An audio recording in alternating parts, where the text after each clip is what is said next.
going to talk about one of my personal favorite architects, and that's Hyman Wallace Witcover, who designed the building we're sitting in today, Savannah City Hall. When I first prepared this presentation a while back, come on in, we have a whole bunch of seats over here. I struggled with what the overall theme was going to be for the presentation. I could have focused on how Witcover transitioned between the 19th and the 20th centuries, how he moved seamlessly between different architectural styles and functions for buildings, how he worked in every district of the city of Savannah at the time, how he helped stretch the city upwards to the sky and incorporated modern technology of the time into his work, how he collaborated with many different architects, or how being a Scottish Rite Mason influenced him as an architect. And as you might have guessed, I just decided we needed to talk about all those different things because that's what really Witcover made him so special. So instead, we're going to do snapshots of Witcover and touch on all of it. And I hope that when you leave here today, you're going to think like me that Witcover was a really pretty cool architect and maybe doesn't get his full due in Savannah. And his work is really woven into Savannah's wonderful architectural landscape. And here you see a really nice picture of him as a young man. So Hyman Wallace Witcover was one of 7 children, born to Wolf Witcover, a native of Germany, and Dora Kronheim from North Carolina. He was born in Timminsville, South Carolina on July 16, 1871. At some point in his childhood, his family moved to nearby Darlington, in Darlington County, which was just 14 miles from Timminsville. Darlington was just a slightly larger town. If you look at the 1880 population of Timminsville, it was 557. Darlington was 940. By comparison, Savannah at that time was over 30,000 people, so really tiny. There's just a little bit of information about Witcover's early education. Mentions that he attended public school in Timminsville, Darlington, and Atlanta. Around 1887, Witcover moved to the big city here in Savannah, where he received his former architectural training as a draftsman in the architectural office of Alfred S. Eichberg. Eichberg was born in New York in 1859, but he was raised in Atlanta. He received his architectural training in Heidelberg, Germany, and was one of the first Jewish architects to work in Savannah. Between 1881 and 1888, Eichberg partnered with Calvin Fay as the firm of Fay and Eichberg. And together, the two of them designed buildings like Telfair Hospital and the 1888 Central of Georgia building that we now refer to as SCAD's Eichberg Hall on Martin Luther King Jr. Boulevard. By the late 1880s, Eichberg was working solo in Savannah and designing in the Italianate, Queen Anne, and Romanesque Revival styles. And as a draftsman, for Eichberg for about 10 years, Witcover trained under one of the busiest architects in our community, and he was likely heavily influenced by Eichberg's style and experience.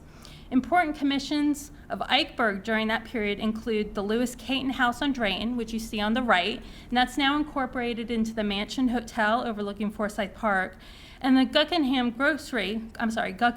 Grocery on West Bay Street, which is on the left, both of which display characteristics of the Queen Anne and Richardsonian Romanesque architectural styles. Some historians believe that Witcover contributed to the design of the Caton residence. After 10 years as a draftsman, Eichberg took Witcover on as his partner, and the two worked together as Eichberg and Witcover for about 2 years from 1898 to 1899, before Eichberg returned to Atlanta, and Witcover took over the firm solo around 1900.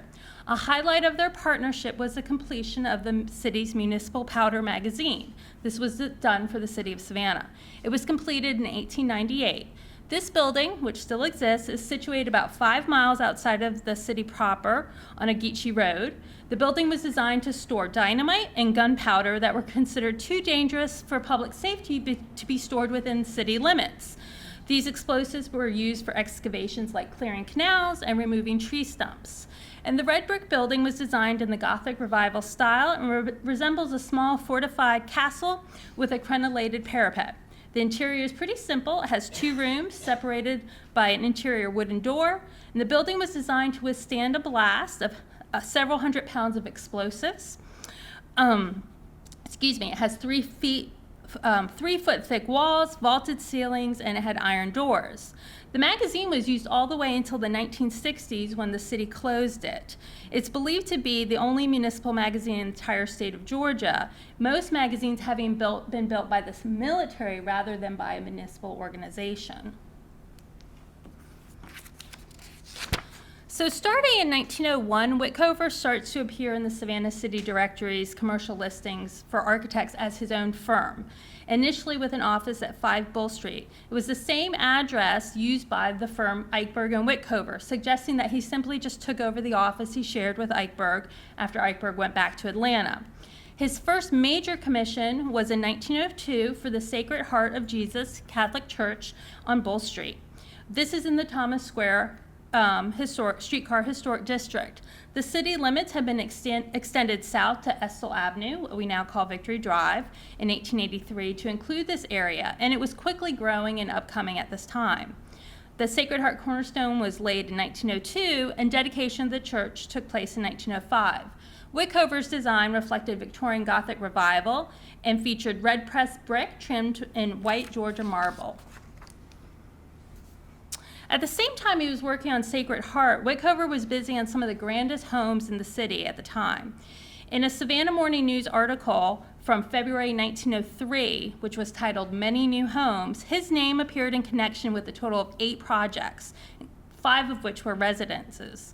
They talked about all of the permits that were issued the month before by the city. There were 24 permits. So out of 24, 8 of those permits were for Witcover projects. Tells you just how busy he was in the Savannah market. Of the residents identified as his commissions from the first decade, these are 3 that you see at the bottom are still standing. And they represent his skill in incorporating elements of different architectural styles. So moving from the left to the right, the Simon P. Kehoe House on the left, which is on East Harris Street, and I believe our owner's in the room, was described at the time as exhibiting elements of the Tudor style. In the center is the J.B. Dasher House. This overlooks Thomas Square. It's been described as Gothic revival, but I have a hard time fitting it into that style, which shows me that Witcover wasn't always a purist. He liked to draw elements together as he saw fit.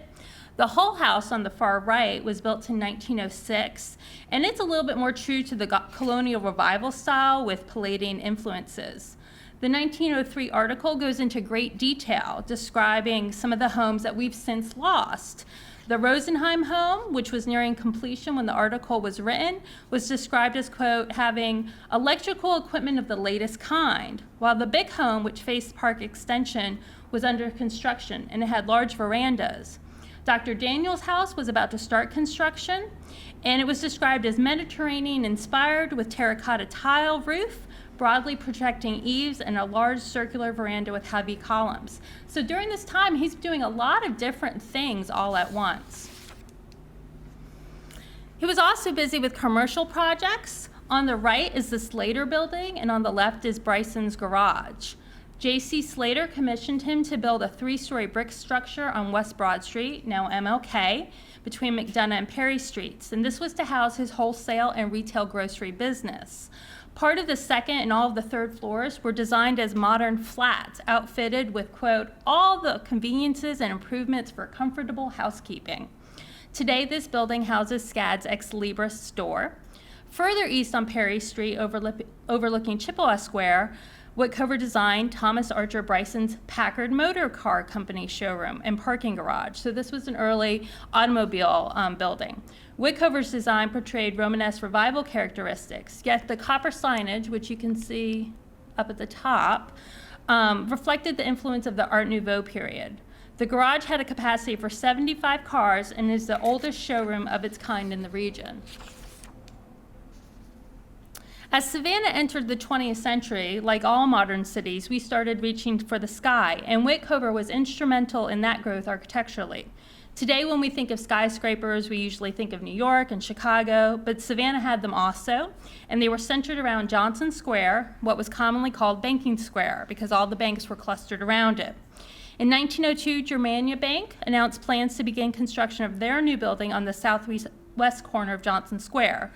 Designed by the Atlanta firm of Bruce and Morgan, the new building would be 8 stories tall. Since they were in Atlanta, Bruce and Morgan associated with Witcover to supervise construction.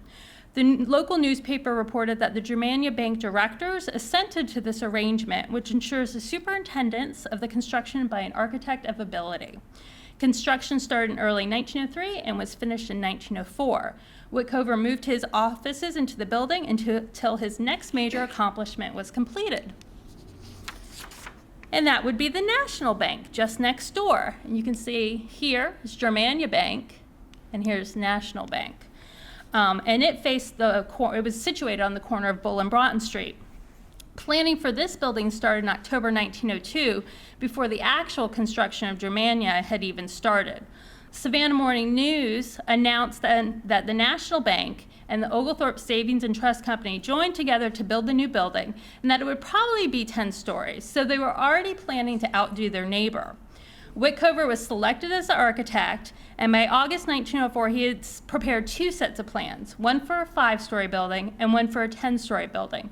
But there seemed to be little doubt in the media that a 10-story building would be built, featuring lower stories of Georgia marble and upper stories of brick and terracotta. And again, quote, it would be equipped with all the modern conveniences of a New York skyscraper. For this skyscraper, Witcover utilized the column form popularized by the architects in Chicago and New York. A rusticated ground floor served as the base. The body had a more unified, simpler design, and the whole composition crowned by a highly decorative capital of cast stone decoration and fluted pilasters. Skyscrapers were only possible with the embrace of modern technology like elevators, steel frames, fireproofing, and electrical wiring. With his work on buildings like the Germania and National Banks, Witcover was helping to push Savannah not only towards the sky, but into the modern world. When the building opened in 1906, Witcover moved his offices into the top floor, advertising on the window. And if you look in the window, it says H.W. Witcover. And then my little pointer's not working too well for me today.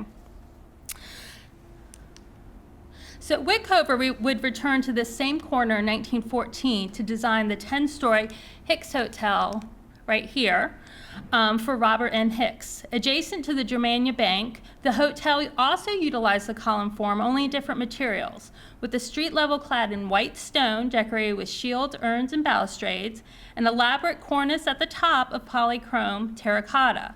The building featured a steel frame, 2 elevators, electric heating and ventilation, and fireproofing. And around the same time he was working on this hotel, he was designing another hotel, and this is seen on the right. It's his only identified work in his hometown of Darlington, South Carolina. This was the Melrose.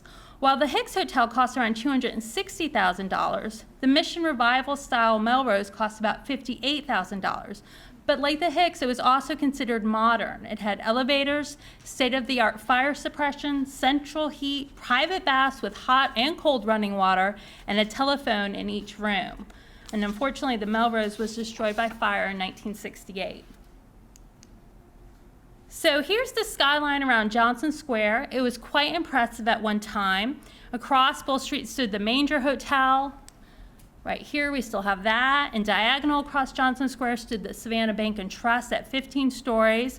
But in 1975, all 3 of the skyscrapers that Witcover was involved in were demolished for offices and a parking facility that's now part of SunTrust. So we only have the 2 skyscrapers left on the east side of Johnson Square. So we lost a lot of height that we achieved during the first 2 decades of the 20th century, thanks in large part to Hyman Witcover. So I'm not going to spend a lot of time today talking about City Hall because we do offer a monthly tour of the building on the first Tuesday of each month. So I encourage you to come back to delve into City Hall's history. So today we're really just going to focus on his other work. But I did want to point out in the context of his larger body of work. City Hall comes pretty early in Witcover's career. He was just 32 years old at the time he was hired by the city in 1903. He was working on Sacred Heart and Germania Bank already, but he'd not yet been selected for National Bank when he received this commission. As we move through Witcover's body of work, you will see this is his largest government commission. City Hall also embraced modern technologies of the time, including an elevator, electricity, fireproof features. Of all his work, this is his grandest expression of the Beaux-Arts and Italian Renaissance revival styles. But again, he's not pure to either style here. In the local paper at the time, he's quoted as describing the building as, "The style of architecture is of the Italian Renaissance, with perhaps a little more than a suggestion of the French type introduced." So he just liked to dabble in everything, and he picked and chose as he felt was appropriate. On the left, this is a watercolor he presented to City Council to get approval for the design.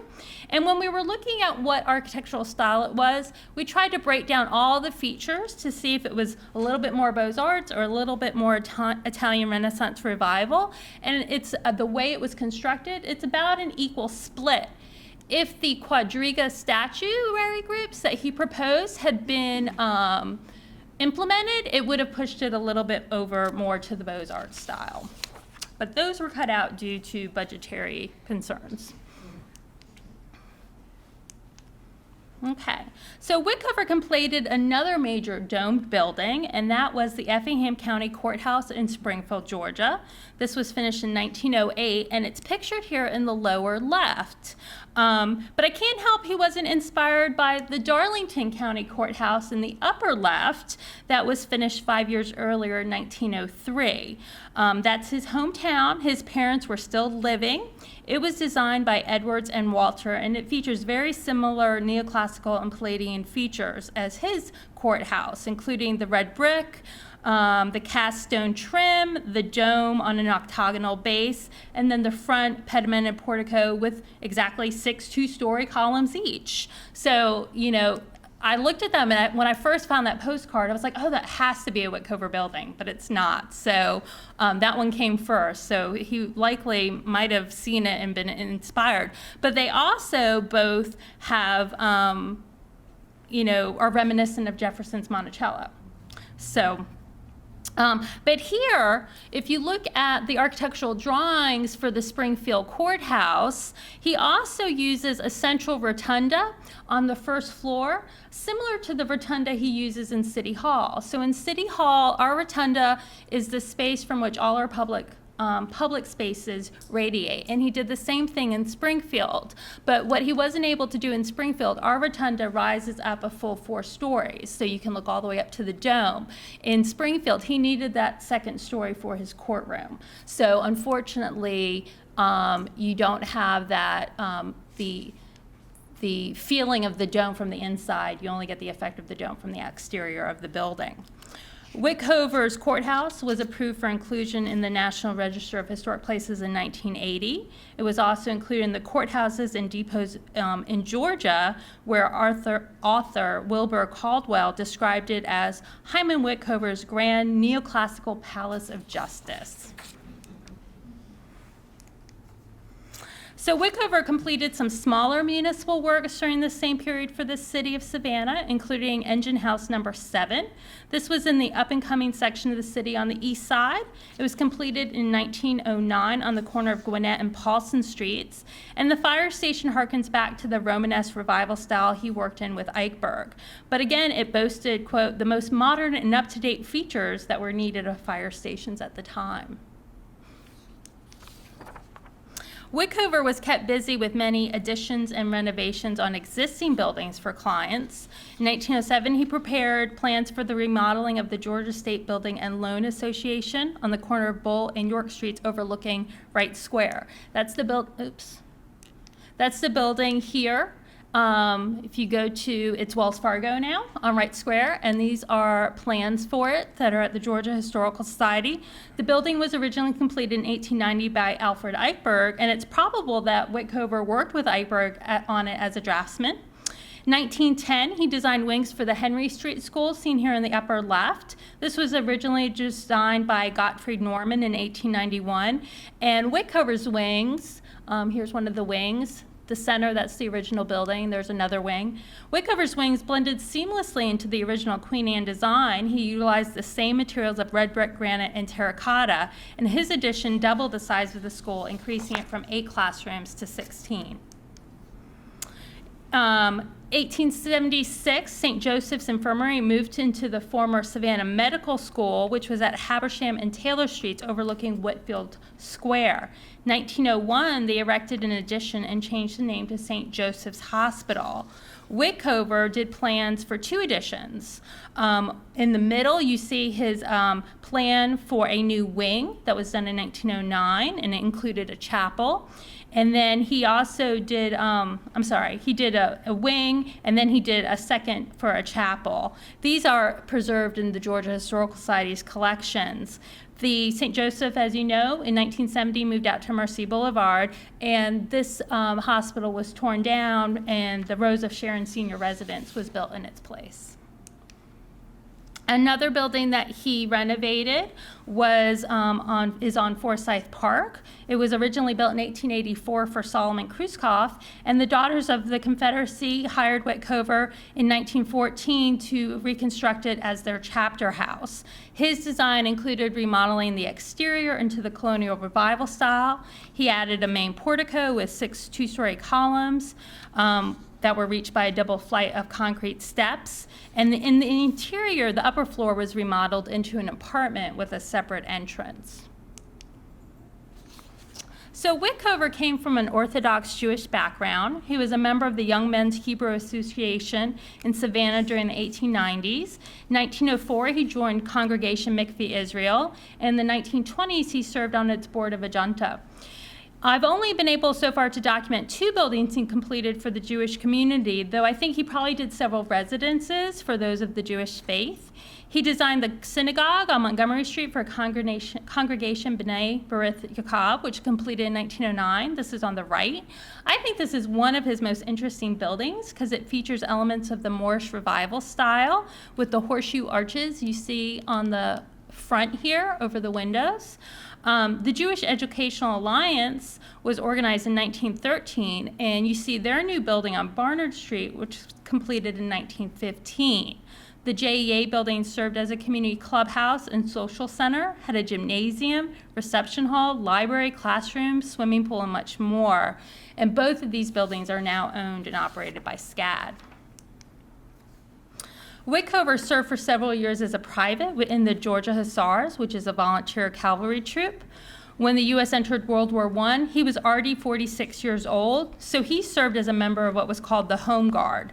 But he also served in other ways, like supporting our local military groups by outfitting them in good facilities. In 1913, he designed the Chatham Artillery's new armory on Bull and Park Streets, and this would be where Brighter Day is located. Drawings for the Armory are preserved in the Georgia Historical Society, and they display Witcover's Gothic designs. And you see that in the castellated parapet, the pointed arch windows, and the drip moldings that are around the windows as well. What's interesting, let me see if above the entrance, you don't really see very well, but above the entrance is an eagle over the Bull Street entrance when you walk by. And in the Savannah Morning News at the time, they announced that the eagle over the entrance was designed by Witcover, and it was being executed in Connecticut. And a Mr. Laurie of the Yale Art School, would quote, the celebrated sculptor had executed the model, and specialists in New Haven were executing in Compostone.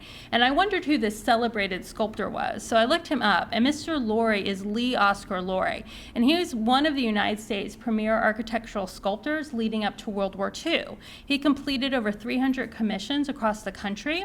His work is on the Library of Congress and the National Cathedral, among many other places. And I was most interested to learn that he's the artist of Atlas in Rockefeller Center. He also completed many of the sculptures at the Cadet Chapel at West Point, New York, including the string chorus that's shown there. And I was interested because as a child, we used to go to church at the Cadet Chapel, so I sort of latched onto that little piece. But I was really impressed about this because I don't think anybody really pays that much attention to that sculpture. And I was impressed that our architect collaborated with this really nationally important sculptor, this nationally famous sculptor, Lee Laurie. In 1903, Mayor Herman Myers appointed Witcover to the Board of Managers for the Savannah Public Library when the board was first organized. Witcover remained on the board by continuous appointment for the next 20 years. He served as vice chairman for 6 years, from 1916 to 1922, and then was elected chairman in 1922. He resigned from the board in 1923. He clearly had a love for the library and its work. Savannah, during this period, received 2 Carnegie grants to build libraries, one for the white community and one for the African American community.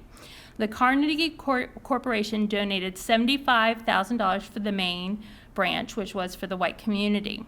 In June 1914, Witcover was selected to design the main branch in consultation with an architect specializing in library design, and that was Beverly S. King of New York City.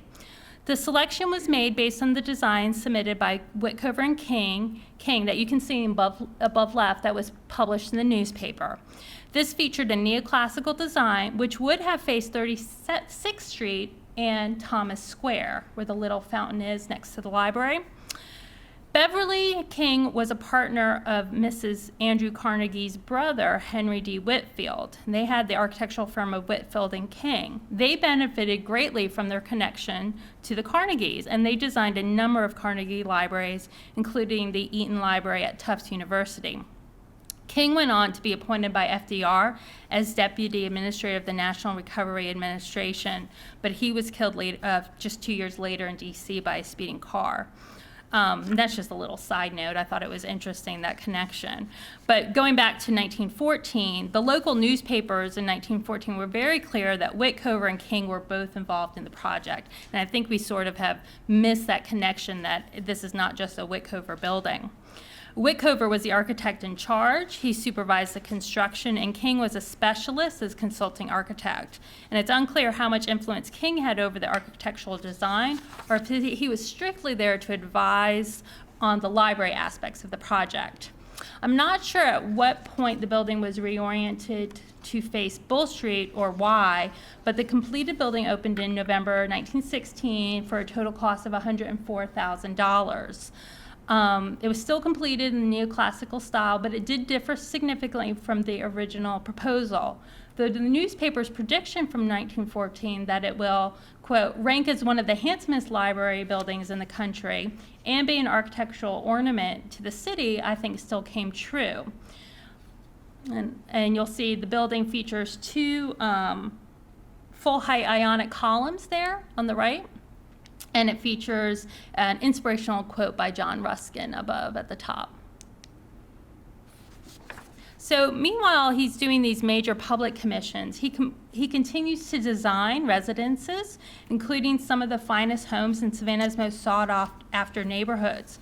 His residential work continues to evolve and reflect a variety of architectural styles. He never confines himself to one period or style. He often mixes many together. And here are 4 you see at the bottom from the 19-teens that reflect work from Forsyth Park to Ardsley Park and Chatham Crescent. And this one here on the lower left was actually built for one of our former mayors, Robert M. Hitch. In 1921, Witcover formed a partnership with Harrison McCrary Jr. as Witcover and McCrary. Soon after, E. Lynn Drummond joined them as Witcover, McCrary, and Drummond. It was short-lived, as Drummond left for Augusta in 1922, and the 3-man firm is captured in only 1 year of the Savannah City directories. At this time, I know very little about McCrary, but Drummond was educated at Georgia Tech. As a student, he interned in Witcover's office under the supervision of Morton Levy. He later worked as a draftsman for the Standard Investment Company and for the construction development firm of Clark & Clark. In 1915, at the age of 22, he opened an office while continuing commission work for both Clark & Clark and Savannah Realty Investment Corporation. He later joined the firm of Henrik Wallen, another student of Witcover's. Drummond was one of the most prolific architects to work in Ardsley Park and Chatham Crescent, and at least 33 commissions in those neighborhoods have been credited to him.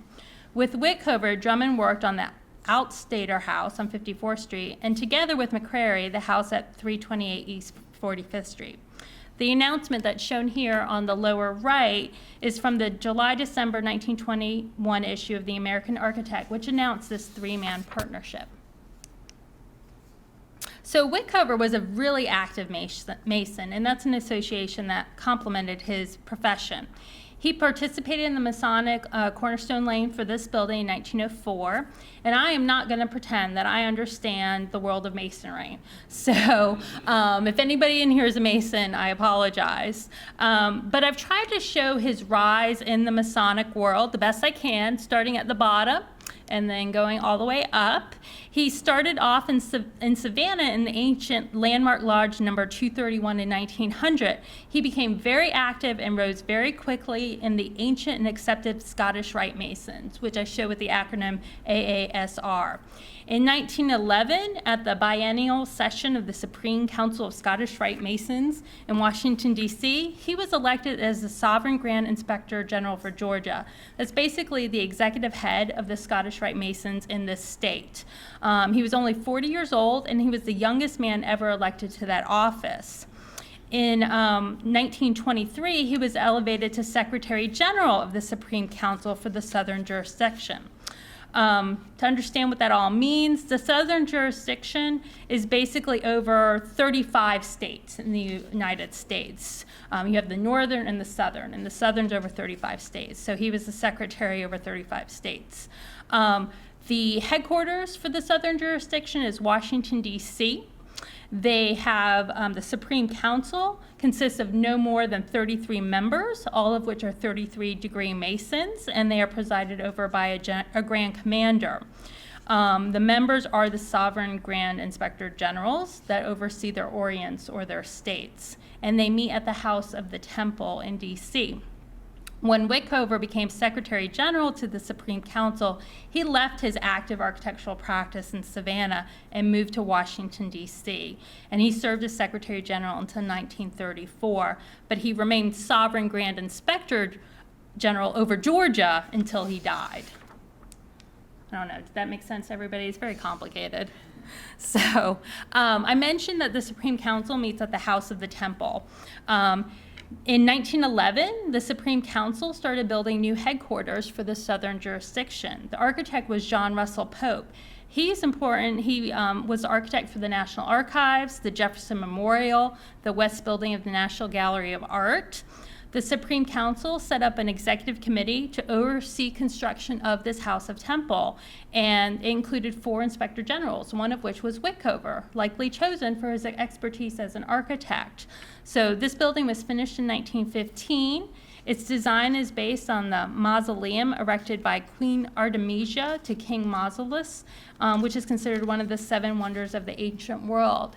And it seems likely that Witcover was surely impacted by his work on this project and working with the architect Pope. So with his election to Sovereign Grand Inspector General, Witcover started shifting his attention to just designing Scottish Rite temples, starting with our own here in Savannah, which overlooks Madison Square. Work started on the building in 1912, but it wasn't finished until 1923. The 7-story neoclassical building utilized that same skyscraper tripartite column form that his buildings on Bull Street exhibited, but it's highly ornamented. Features glazed terracotta and yellow brick. The blue glazing is particularly beautiful up at the top. It also has a lot of Masonic symbolism in it, like the compasses throughout the building. The interior featured ceremonial meeting rooms upstairs for the Masons, and it also featured a modern air conditioning system. He started doing Masonic temples throughout the United States. Locally, in addition to the one in Savannah, he designed one in Pooler, which the newspaper reported in 1914. It was very simple. It was just 2 stories tall. Best I can determine, this maybe was out of use by the 1920s, though. It was envisioned to be both a Masonic lodge and a city hall. So I should actually, let me take that back. If it was used by a city hall, it was not in use as a city hall by the 1920s. accounts say that he was highly influenced by the ideology of the Masons, and through this set a precedent for what evolved into common Masonic architectural design. So they say he became the national architect for the Masonic temples when the Masons began a construction campaign in the 1920s. So the Masons were using him on their designs throughout the United States. A really interesting structure that unfortunately has been lost is the Scottish Rite Cathedral in Meridian, Mississippi, which is the one on the top left. It was an Egyptian revival building. It's usually credited to the Meridian architect Penn Jeffries Krause, who is also a Mason, but the history of the structure states that the actual design was inspired by a trip taken to Egypt by Witcover, during which he was impressed by the temple to Osiris on the island of Philae. Witcover designed the cathedral, which he hoped one day would be built by the Scottish Rite. Krause then took Witcover's plans and revised and resubmitted them. So on the National Register listing, it is credited to both Witcover and to Krause. Unfortunately, it was burned and destroyed by fire in 1985. Witcover is given full credit for the middle and the bottom temples in Jackson, Mississippi and Jacksonville, Florida that were finished in 1925 and 1926. And the bottom one you see also reflects some Egyptian styling. And the one on the bottom is the latest commission that I've been able to document for a Scottish Rite temple. A 1923 article stated, he has been called into consultation in connection with Masonic buildings all over the country. So I think that deserves some more research. So I wanted to just step back and look at his impact locally and in Georgia on the architectural profession. Witcover was a member of the American Institute of Architects. He joined the Georgia chapter in 1916. 1920, he helped organize the Savannah Society of Architects. It was the first organization of its kind in the southeastern United States, and he served as its first president. 1922, the Savannah Society chartered as the South Georgia chapter of the American Institute of Architects.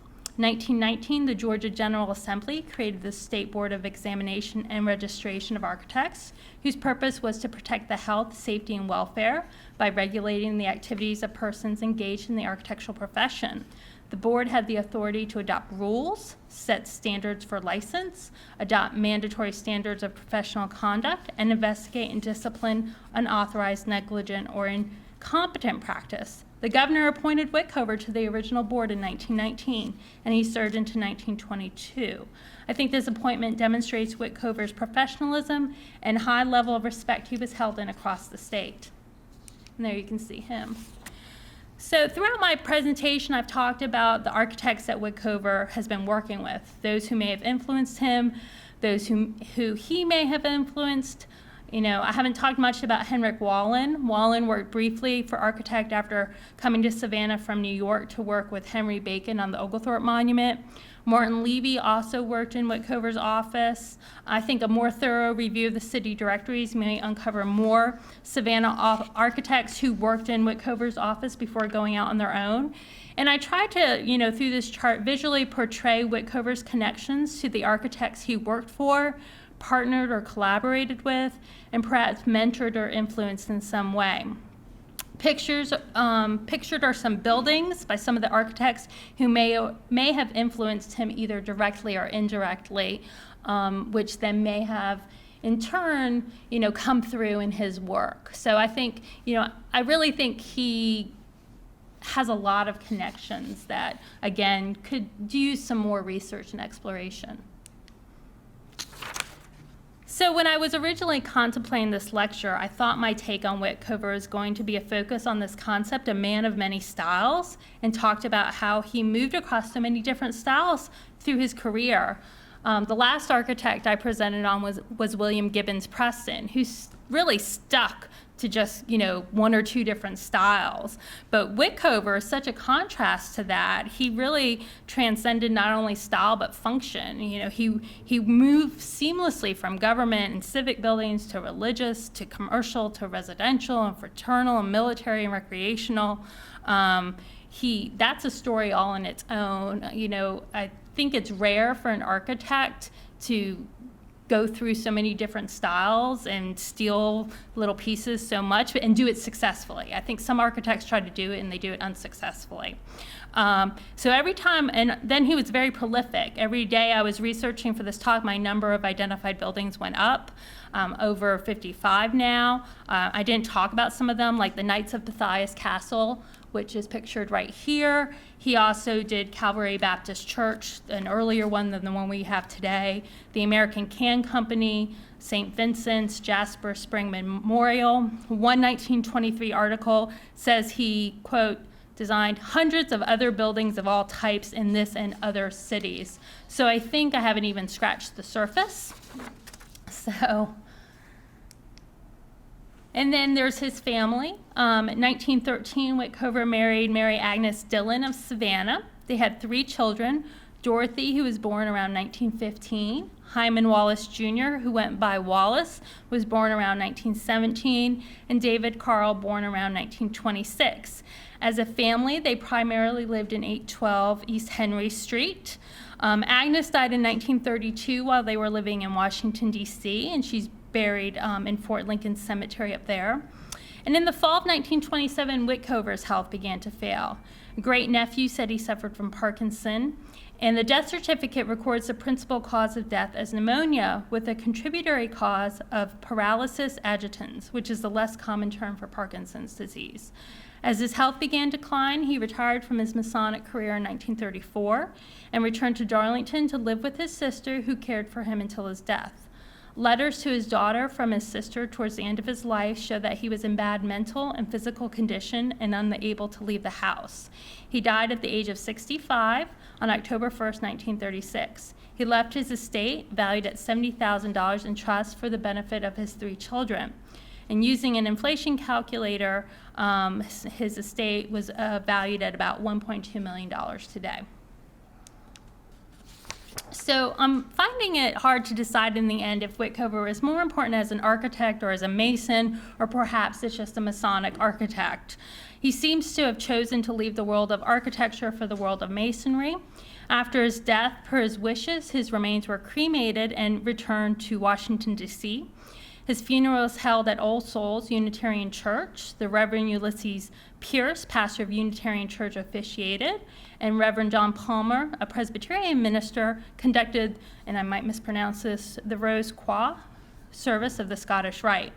Witcover's remains were interred next to his wife at Fort Lincoln Cemetery in D.C. In a lengthy memorial written by the ancient and accepted Scottish Rite Masons Southern Jurisdiction Grand Commander John Cowles, which provided an extensive biography of his life and Masonic career, and I pulled a few excerpts out for right there. The Scottish Rites, submitted this very lengthy memorial, and then a DC paper described Witcover as, quote, one of the most brilliant men the fraternity ever produced in the South. Our own Savannah Evening Press described him as, quote, one of the most prominent Scottish Rite Masons in the United States. Certainly he was remembered nationally at the time of his death as a Mason, but here, locally in Savannah, we still remembered him for his architectural legacy. His 1936 Savannah obit also stated, quote, the imprint of Mr. Witcover's skill as an architect endures in Savannah in several well-known buildings which he designed. And I'm finding here recently that it endures in even more buildings that I didn't even realize were his. So, thank you. I'm happy to answer questions, or I know some of you might have your own comments about buildings or people who knew Mr. Witcover, and we'd be happy to hear those as well. Was he the most prolific architect of his time here in Savannah? I don't know that I can answer that, because I think he needs more research, and then I think, I would hesitate to compare him to any other architect, because I didn't know how prolific he was, so without researching those other architects, I would never make that comparison. I think each architect is so different and unique that without having researched all of them, I would never presume, yeah. Anybody else? Well, I never know if that's good or bad, so. But I appreciate you all coming today, and if anybody's interested in the MAPS program, let us know, and we'd love to have you next month as well.